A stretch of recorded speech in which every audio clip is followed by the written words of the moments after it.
এবার শীতকে সঙ্গে করে ঝড়ের গতিতে এগিয়ে আসছে ভারী বৃষ্টি। গত কয়েকদিন ধরে পরিষ্কার আকাশ থাকলেও এবার কিন্তু বড়সড় দুর্যোগ ঘনিয়ে আসছে বাংলার বুকে। কিন্তু ঠিক কোন এলাকায় বড়সড় দুর্যোগ ঘনিয়ে আসবে এবং কোন দিকেই বা হাড় কাঁপানো শীত পড়বে তা নিয়ে এই ভিডিওতে আপনাদেরকে বিস্তারিতভাবে জানিয়ে দেব। আপনি ভিডিওটি অবশ্যই শেষ পর্যন্ত দেখবেন। ভিডিওটি ভালো লাগলে একটি লাইক করবেন, আর এইরকমই লেটেস্ট ও হেল্পফুল ভিডিওগুলি সবার প্রথম দেখার জন্য আমাদের চ্যানেলটিকে সাবস্ক্রাইব করে পাশের বেল আইকনটি বাজিয়ে দেবেন। চলুন এক নজরে দেখে নেওয়া যাক। উত্তরে কুয়াশার দাপট আর দক্ষিণে শীতের আমেজ। আগামী এক সপ্তাহ জুড়ে আবহাওয়ার এমনই মেজাজ দেখবেন বঙ্গবাসী। নিম্নচাপ বা ঝঞ্ঝাজনিত বাধা না থাকায় অবাধ উত্তর পশ্চিমের শীতল হাওয়ার চলাচল চলবে। আগামী 2-3 দিন কলকাতার সর্বনিম্ন তাপমাত্রা 14 থেকে 15 ডিগ্রির আশেপাশে ঘোরাফেরা করবে। আলিপুর হাওয়া অফিস জানিয়েছে, উইকেন্ডের পাশাপাশি চলতি সপ্তাহের দ্বিতীয় কর্মব্যস্ত দিন থেকেই ধাপে ধাপে পারদ পতন চলবে। পশ্চিমের জেলাগুলিতে 10 ডিগ্রিতে নেমে যেতে পারে উষ্ণতা। ডিসেম্বরে যাকে শীত উপভোগ করা যাবে। কলকাতায় মূলত পরিষ্কার আকাশ থাকবে। উত্তরে কুয়াশার দাপটে দৃশ্যমানতা 200 মিটার পর্যন্ত নেমে আসতে পারে, তবে কোথাও বৃষ্টির কোনো পূর্বাভাস নেই। তো এখানে বৃষ্টির খবরে যা দেখা যাচ্ছে তাতে আজ সকালের দিকটাতে পশ্চিমবঙ্গের দক্ষিণবঙ্গের এলাকাগুলোর আকাশ সম্পূর্ণ পরিষ্কার থাকবে। কোথাও কিন্তু কোনো রকম বৃষ্টির সম্ভাবনা নেই। এখানে যা দেখা যাচ্ছে তাতে কলকাতা সহ বাঁকুড়া, বীরভূম, মুর্শিদাবাদ, মেদিনীপুর, এদিকে মালদা, এই সমস্ত এলাকাগুলোর আকাশ সম্পূর্ণ পরিষ্কার। কোথাও সেই রকম বৃষ্টির দেখা যাচ্ছে না সকালের দিকটাতে। সেই সঙ্গে আমরা যদি উত্তরবঙ্গের কথা বলি, তো উত্তরবঙ্গের মধ্যেও এখানে কিন্তু দার্জিলিং, কালিম্পং, জলপাইগুড়ি, আলিপুরদুয়ার, কোচবিহার, এই সমস্ত এলাকাগুলোর আকাশ সম্পূর্ণ পরিষ্কার, মানে বৃষ্টির সম্ভাবনা নেই। এবং সকালের সঙ্গে সঙ্গে আমরা দুপুর এবং রাতের দিকটাও দেখে নেব। তার আগে আমরা বাংলাদেশের আপডেটটাও দেখব। তো বাংলাদেশে এখানে যা দেখা যাচ্ছে তাতে এখানে সমুদ্র উপকূলবর্তী এলাকাগুলোর যে আকাশ সম্পূর্ণ কিন্তু পরিষ্কার থাকবে সকালের দিকটাতে। সেই সঙ্গে ভিতরের এলাকাগুলোতেও কিন্তু পরিষ্কার দেখা যাচ্ছে। আপাত গতিতে কোথাও কিন্তু বৃষ্টির আভাস নেই। এরপর আমরা দুপুরের দিকটা দেখে নেব। তো এখানে দুপুরের দিকে যা দেখা যাচ্ছে তাতে পশ্চিমবঙ্গ সহ বাংলাদেশের সমস্ত এলাকার আকাশে কিন্তু পরিষ্কার থাকবে, মানে সকাল এবং দুপুরের দিকে পরিষ্কার থাকবে। এবং রাতের দিকটাও কিন্তু একই দেখা যাচ্ছে, কোনোরূপ চেঞ্জেস কিন্তু নেই। এখানে দেখা যাচ্ছে যে পশ্চিমবঙ্গ সহ এদিকে বাংলাদেশের সমস্ত এলাকার আকাশে কিন্তু পরিষ্কার আজ সকাল থেকে রাত পর্যন্ত। এরপর আমরা মেঘলা আকাশটা দেখে নেব যে কোথাও বৃষ্টির সম্ভাবনা না থাকলেও মেঘলা আকাশ কোথায় কোথায় থাকতে পারে।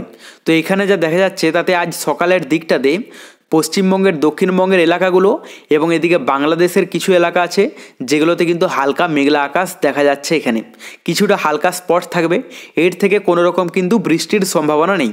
এখানে যে সমস্ত এলাকাগুলো পড়ছে, মানে এখানে পশ্চিমবঙ্গের প্রথমে আমি যদি দক্ষিণবঙ্গের এলাকাগুলোর কথা বলি, তো এখানে কলকাতা সহ খড়গপুর, জামশেদপুর, ধানবাদ, দেওঘর, সেই সঙ্গে মালদা, এই সমস্ত এলাকাগুলোতে কিন্তু হালকা ইফেক্ট পড়তে দেখা যাচ্ছে মেঘলা আকাশের সকালের দিকটাতে।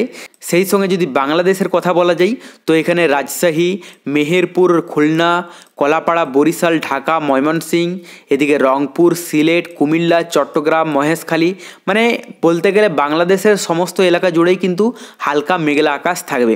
আর দক্ষিণবঙ্গের মোটামুটি অলমোস্ট 80 থেকে 90% এলাকার মধ্যেই কিন্তু হালকা মেঘলা আকাশ দেখা যাচ্ছে, শুধুমাত্র এখানে মেদিনীপুর বাদে।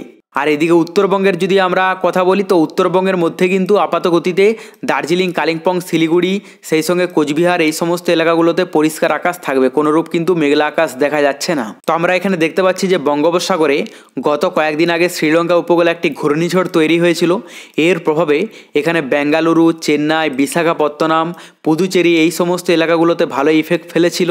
এবং এর প্রভাবে শুধুমাত্র আমাদের এই পশ্চিমবঙ্গ, বাংলাদেশে হালকা মেঘলা আকাশের একটা স্পট ছিল।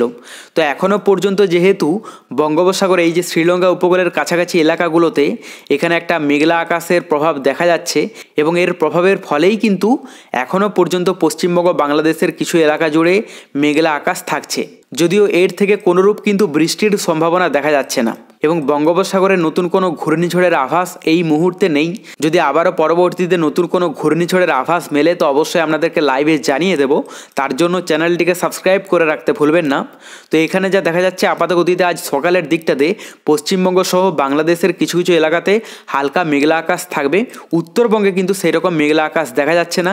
এরপর আমরা যদি দুপুর এবং রাতের দিকটা দেখে নিই, তো দুপুরের দিকেও কিন্তু একই দেখা যাচ্ছে, মানে কোনোরূপ কিন্তু চেঞ্জেস নেই।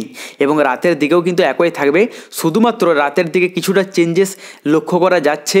এখানে যে ধানবাদ সেই সঙ্গে আরও কিছু কিছু এলাকা আছে এগুলোতে কিন্তু কিছুটা মেঘলা আকাশ দেখা যাচ্ছে। বাদবাকি কলকাতা সহ আশেপাশের এলাকাগুলোতে হালকা ইফেক্ট থাকবে এবং বাংলাদেশে যেরকম ছিল সকালের দিকটাতে সেই রকমই কিন্তু এখানে দেখা যাচ্ছে রাতের দিকেও। মানে এখান থেকে একটা ডিসিশনে এলো যে সকাল থেকে রাতের মধ্যে বাংলাদেশের বেশিরভাগ এলাকা জুড়ে হালকা মেঘলা আকাশ থাকবে, এর থেকে কোনো রকম বৃষ্টির সম্ভাবনা নেই। এবং সকাল দুপুরের দিকটাতে পশ্চিমবঙ্গের দক্ষিণবঙ্গের অধিকাংশ এলাকা জুড়ে হালকা মেঘলা আকাশ থাকলেও রাতের দিকে কিন্তু পরিষ্কার হয়ে যাবে। শুধুমাত্র কলকাতা সহ আশেপাশের কিছু এলাকা আছে যেগুলোতে হালকা ইফেক্ট থাকতে পারে, তাও মোটামুটি আমরা জানিয়ে দিচ্ছি। কলকাতা, চন্দননগর, শান্তিপুর, সেই সঙ্গে এখানে আরামবাগ, বর্ধমান, খড়গপুর, চাকুলিয়া, জামশেদপুর এগুলোতে কিন্তু হালকা মেঘলা আকাশ থাকবে এবং সমুদ্র উপকূলবর্তী এলাকার মধ্যে এখানে হলদিয়া, গঙ্গাসাগর এগুলোতে কিন্তু হালকা ইফেক্ট পড়তে দেখা যাচ্ছে। এরপর আমরা লাস্ট তাপমাত্রায় দেখে নেব যে নতুন কোনো চেঞ্জেস এসেছে কিনা, কারণ গত 2 দিন ধরে ভালোই কনকনানি শীত পড়ছে পশ্চিমবঙ্গের দক্ষিণবঙ্গের জেলাগুলোতে। তাহলে আমরা দেখে নেব যে তাপমাত্রায় কতটা কি ফারাক লক্ষ্য করা যাবে। এখানে প্রথমে আমরা দুপুরের দিকে যদি তাপমাত্রা দেখে নিই, তো এখানে যা দেখা যাচ্ছে পশ্চিমবঙ্গের দক্ষিণবঙ্গের এলাকাগুলোতে এখানে কলকাতায় 26, খড়গপুরে 25, জামশেদপুরে 24, ধানবাদে 24, দেওঘরে 24, ভাগলপুরে 23, মালদাতে 24, মেদিনীপুরে 23। তো মোটামুটি বেশিরভাগ জেলাগুলোর যে তাপমাত্রা 23-24 ডিগ্রির মধ্যে থাকবে এবং ভিতরের এলাকাগুলোর মধ্যে পুরুলিয়াতে 23, এদিকে বাঁকুড়াতে 24, বর্ধমানে 25, দুর্গাপুরে 25। তো মোটামুটি 24 থেকে 25 ডিগ্রির মধ্যে থাকবে অন অ্যান এভারেজ দক্ষিণবঙ্গের এলাকাগুলোতে। এবং উত্তরবঙ্গের যদি আমরা কথা বলি, তো উত্তরবঙ্গের মধ্যে এখানে যা দেখা যাচ্ছে তাতে দার্জিলিংয়ে 18 ডিগ্রি, শিলিগুড়িতে 25, সেই সঙ্গে কোচবিহার, জলপাইগুড়ি, আলিপুরদুয়ার এগুলোতেও কিন্তু 24 থেকে 25 ডিগ্রির মধ্যেই দেখা যাচ্ছে। এবং বাংলাদেশের যদি কথা বলা যায়, তো এখানে যে সমুদ্র উপকূলবর্তী এলাকা আছে এখানে মোটামুটি কলাপাড়া, বরিশাল, খুলনা এগুলোতে কিন্তু 25-26 ডিগ্রির মধ্যে দেখা যাচ্ছে। এবং এদিকে চট্টগ্রাম, ফটিকছড়ি, মানিকছড়ি, কুতুবদিয়া, মহেশখালী, টেকনাফ এগুলোতে কিন্তু মোটামুটি 26 থেকে 27 ডিগ্রির মধ্যে থাকবে। এবং ভিতরের এলাকাগুলোর যদি আমরা কথা বলি, তো ভিতরের এলাকাগুলোর মধ্যে অধিকাংশ এলাকাতে কিন্তু 25-26 ডিগ্রির মধ্যে দেখা যাচ্ছে। এখানে সিলেটে 25, ময়মনসিংহে 25, সেই সঙ্গে কুমিল্লায় 26, ঢাকায় 26, মেহেরপুরে 24, রাজশাহীতে 25, রংপুরে 24 ডিগ্রির মধ্যেই থাকবে। এবং আমরা রাতের দিকে তাপমাত্রা দেখে নেব, কারণ রাতের দিকেই কিন্তু তাপমাত্রা ভালোই কনকনানি পড়েছে। এখানে কলকাতাতে 21 ডিগ্রির মধ্যে থাকবে, খড়গপুরে 18, জামশেদপুরে 18, মেদিনীপুরে 16 ডিগ্রিতে নেমে যাবে। এবং ভিতরের এলাকাগুলোর যদি আমরা কথা বলি, তো মোটামুটি এখানে যা দেখা যাচ্ছে তাতে বাঁকুড়াতে 17 ডিগ্রি, পুরুলিয়ায় 17, বর্ধমানে 18, দুর্গাপুরে 18, সেই সঙ্গে এখানে শান্তিপুরে 18 ডিগ্রি, চন্দননগরে 19, আরামবাগে 18, কোলাঘাটে 18। তো মোটামুটি এখান থেকে একটা আন্দাজ পাওয়া যাচ্ছে যে 17-18 ডিগ্রির মধ্যে থাকবে অধিকাংশ জেলাগুলোর তাপমাত্রা। উত্তরবঙ্গের কথা বলতে গেলে দার্জিলিংয়ে 10 ডিগ্রিতে থাকবে, শিলিগুড়িতে 17, এদিকে কোচবিহারে 18, সেই সঙ্গে আলিপুরদুয়ারে 17 এবং কোচবিহারে 18 ডিগ্রির মধ্যে কিন্তু দেখা যাচ্ছে। বাংলাদেশের কথা বলতে গেলে এখানে সমুদ্র উপকূলবর্তী এলাকাগুলোতে 20 থেকে 21 ডিগ্রির মধ্যে থাকবে এবং ভিতরের এলাকাগুলোতে কিন্তু 17 থেকে 18-19 ডিগ্রির মধ্যেই দেখা যাচ্ছে। মানে বেশিরভাগ এলাকা জুড়ে কিন্তু 17 থেকে 18 ডিগ্রি থাকবে। তবে পরবর্তীতে বঙ্গোপসাগরে নতুন কোনো দুর্যোগের আভাস পেলে আমরা আপনাদেরকে জানিয়ে দেব, তার জন্য চ্যানেলটিকে সাবস্ক্রাইব করে রাখতে ভুলবেন না।